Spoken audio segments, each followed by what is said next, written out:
Nga, lagyan natin plastic. Yeah. Kaya mo na, sunog na yung mukha ko. Na-spray. Na rin to. Spaghetti. Kain.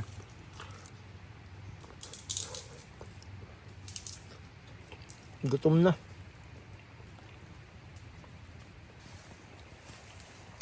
Yan o.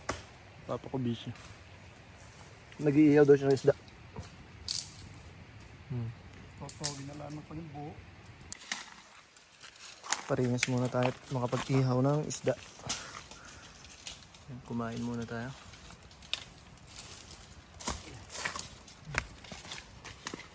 Yung panggatong. Maganda pa yung bumabaga. Ay, lalagyan ngayon. Yan muna. Lalagyan niya. Hindi namatay yan.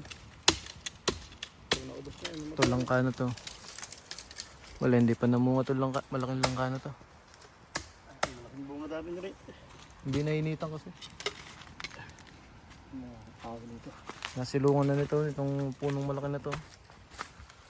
Kupang. Ayan, kung tawagin ay kupang. Malaking puno talaga siya. Tawag nito.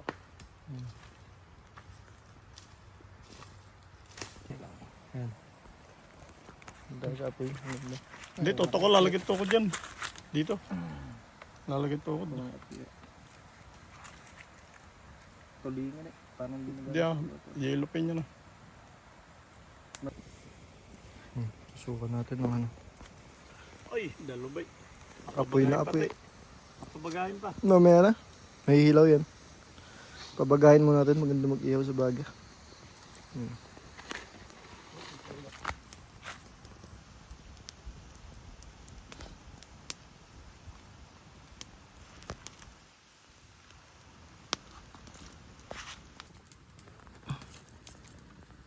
Ito ang sarap mga agat. Yung pulong langgam na yan.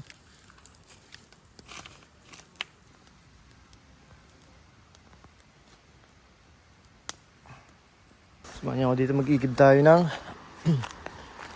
kuha tayo ng ano, tubig dito sa sapa. At tayo mag-spray ng mga damo. Ang dami na. Yung mga tanim natin eh matatabunan ng damo, kaya yan. Agapan na natin eh, no? Kasoy. Ayan, saba at saka mga may niyog, ayan o. Niyog. So yan, intercropping tayo. Hindi natin ginagasak buo itong ano. Hindi natin pinuputol itong mga puno. Para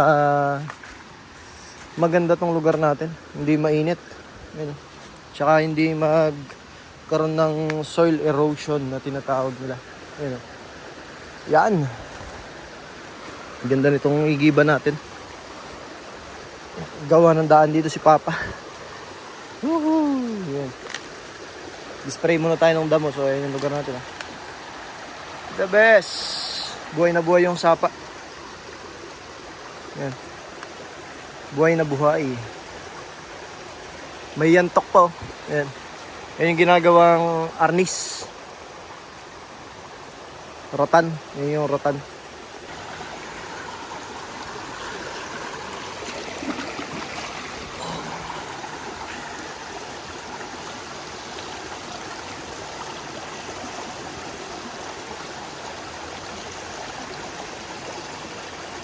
Yan lang oh.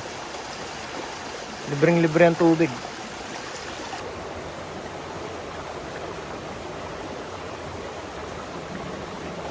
Diba? Sariwang-sariwa ang tubig.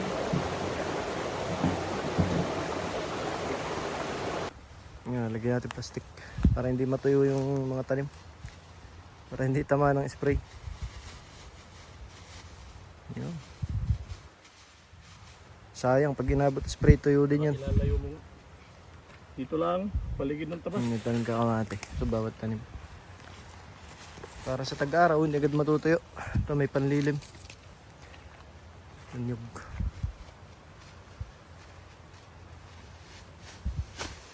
Mamatay kaya yung ano? Yung saging pag tinamaan? Oh, malalagyan na. Baka magkasakit na. Yan, yan ang style. Ilalayo mo lang. Hayaan mo na yung damo niya. Huwag lang na maanggihan yung dahon niya. Madali Okay na ng yan. tabas dito wala no. Madali ng tabas yun. Hindi, yung kasoy din. With my Ito, dad. mong spray ito kawati ah. Kaliling yun eh. Ang ganda nito kasi. Laki nga, kambal. Dalawa. Dalawa nga ang tanim ko eh. Pinagdalawa ang tanim. Madali na magpatay pag gusto eh. Para sure na may mabubuhay. Maigli. Kambal-kambal ang kasoy. Tabalo pa dito eh. Tuyo yan. Game na, yan ang spray natin. Oh. Yan. Sigurado. Gandun sa taas, sa ibabaw. Ay ano? O, diba? Spray lang ng spray. Para hindi na magtatabas. So alam ko mga 6 months ulit. Or 5 to 6 months bago ulit magtubo ang damo.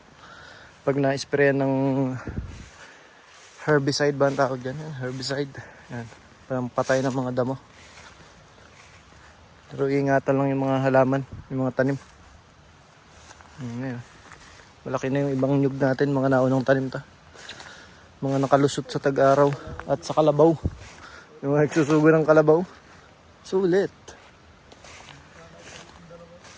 Kung alam na may tanim, susugahan pa rin ng kalabaw. Ayan. Diba?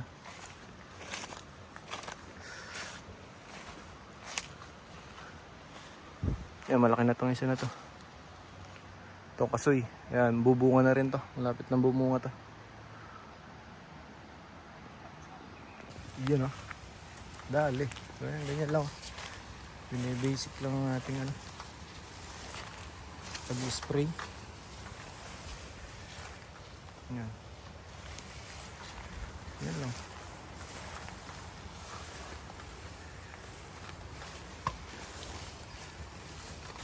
So, kailangan lang maiwasan yung tanim. Kasi pag tinamayan tanim, patay din.